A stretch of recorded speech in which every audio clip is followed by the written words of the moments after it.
Hello, dear ones, and welcome to ZTV. I'm Zari. Thank you so much for being here. I appreciate it. Today is Friday Q&A, and I received a question earlier this week, and the question is, what is going on, or what do I do? Why is it happening that my passion and my assignment aren't in alignment? And that's a really interesting question, a really good question as well. If your assignment and your passion are not in alignment, there's something wrong. And I would say most likely that you are trying to complete an assignment that you haven't been given, because if you were given the assignment, your passion would line up with it. Even if it just took you starting it, and then, the faith of the Lord would build up in you and you'd be able to do it, that would happen. I know I've been in that situation before where the Lord has been like, do something, and I didn't really want to do it, but then after I got started, I had the strength, the resources, the knowledge, the wisdom, everything that I needed to get going, and so my passion kind of caught up with the assignment that I was given. There's an example. What I'm going to talk about after I answer this question is a perfect example. The Lord was like, go ahead and speak on this, and I'm like, dude, are you sure that's not usually the type of stuff that I like to tackle, but I'm going to tackle it anyway because I was given the assignment, the instruction. You have to keep in mind about your passion and your assignments, your destiny, all that stuff. Jeremiah tells us that the Holy Spirit knit us together in our mother's wombs before we were even born, so he was planning, all of that stuff, and all the stuff that he was planning for us was good stuff. Remember, to give us a future and a hope. So your assignments and your passions, they should all come into divine alignment as long as you are serving the Lord. It doesn't necessarily mean that you're in the realm of ministry, but whatever business you're in, they should, or whatever project it is, because not all assignments are specifically business related, but those things should eventually line up. They should just fall into place, because God doesn't do things by accident. He doesn't leave anything, any stone left unturned. Like, he takes care of everything, so it should line up. I'm just saying, like, my personal belief is that if the assignment and the passion aren't lining up, it's because you've taken on an assignment that you weren't given. Or it's also possible, I guess, now that I think about it, that it could be assignment that you were given an assignment, but you didn't like follow all the instructions of the Lord for preparation for the assignment, so that the resources and things that you need to be released so that it can be easy for you and so that it can be fulfilling and successful, you didn't do what you were supposed to do first. That's happened before. Like, I have been starting to write a book because, the Lord has downloaded several books to me. I haven't written them all yet, but they're still sitting there in my spirit that I can call up when it's time to write them. But the thing is like, sometimes I'll sit down to write a book and it just doesn't flow, and it's because he's saying, okay, well, I wanted you to write something else first, so go back and do that. Hope that makes a little bit of sense. But yeah, your passions and your assignments should be in good alignment. Like I said, even if it's an assignment that you don't necessarily think that you want to do, once you get in there and you're serving the Lord and obeying him, all that other stuff will just come. The excitement will come, the passion for it will come, the resources will come, the know-how, everything just flows together. Hope that makes sense for you. And thank you so much for that question. That's an awesome question. I mean, I'm sure, depending on who you ask, there are probably tons of other different answers that you can get for that. But just look in the Bible. God says man was created in his image. So he imagined, everything that you would go through that would be a wonderful destiny from beginning to the end of your life, And so he wasn't sitting down imagining you struggling and having passions and assignments that are out of alignment and stuff like that. And like, even the trials and the tests and things we go through to receive kingdom authority and advancement and elevation and all that stuff, even those things, like, even though they grieve his heart because we're usually grieving and struggling through them, like, he's looking past that at the finished product. Oh, excuse me, I have gum in my mouth. He's looking past that at the finished product and saying, oh yes, if they get through this and they keep their eyes on me, this is going to be a wonderful, wonderful, victorious, situation where they can overcome and end up with, great things because they went all the way through it. So, just keep those things in mind, and just always like journal and stuff. If you have the history of your journals and all this stuff and the things that the Lord has spoken to you, the assignments that he's given you, the passions that you have, all of that stuff, you will also have your own picture of what it is you specifically should be doing in your life.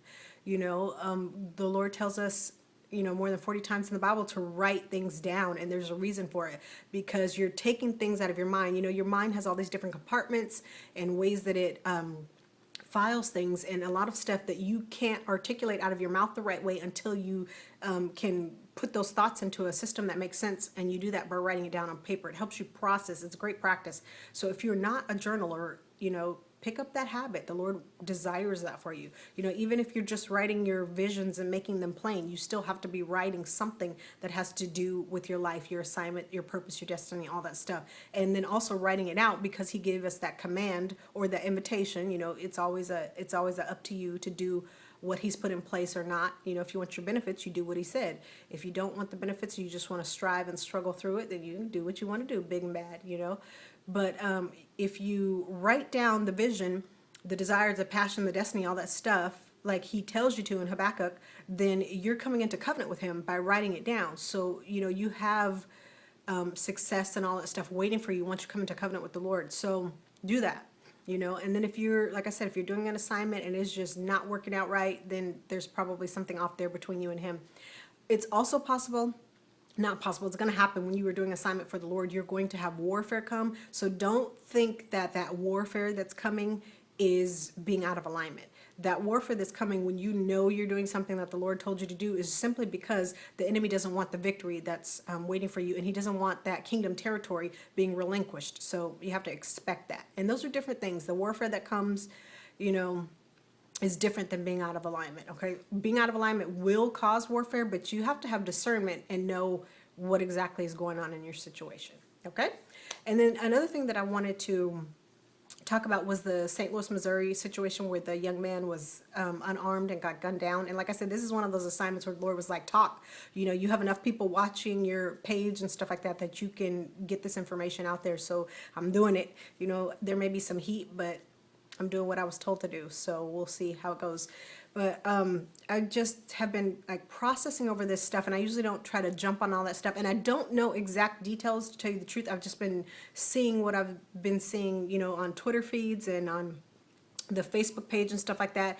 But absolutely, nobody should be getting shot by the police unless they're charging at the police, and that's in any situation. And even then, I don't know why they have to shoot to kill, why they can't, shoot in legs, arms, and stuff like that just to disable people. They always, go for murder, but that's how it is. That's not my place to say, I guess, But I absolutely do not think, no matter what the child was doing while he was unarmed, that he should have been shot in any way, shape, or form. If you don't have something that's going to kill somebody else and they're attacking you, the police shouldn't be killing you. So to get that out of the way. But at the same time, we as the African American community in America, we have a lot of issues that we're not addressing, and nothing in this country is going to change until we address those issues. For instance, like I was thinking about, if you think of like one African American man who's the most popular, in the United States, that you just assume everybody would respect for whatever reason. Jay-Z was the first one who came to mind, right? Okay, so this is the thing. Look at him and his wife, the way they behave on stage when they're performing. Like they're like doing this erotic type thing, and she walks around with her butt out and stuff like that. And there's nothing wrong with the body, don't get me wrong, they're made by God, they're beautiful. But at the same time, it's like the most prominent African American man, and I could be wrong, this is my perspective, like he's who came to my mind first. Like if the most prominent African American man is not protecting his wife, and you could say, oh well, Barack Obama is supposed to be the most prominent man. He's supposed to be, but he's not who came to my mind in the situation, and that's what I'm sharing with you. Okay, I would say that Jay-Z has more respectable clout in this country at this point than Barack Obama does. So I hope that's the point that you get from this. So the most prominent African American man, maybe the most wealthy, who has the most buying power or whatever, does not give the presentation that he protects his wife, okay? And if African American men don't step up and protect their wives and children, you have no right, and it's not going to happen that Anglos will respect them and protect them. It doesn't work that way, And if you look at Caucasians, they protect their women a whole lot better than African American men do.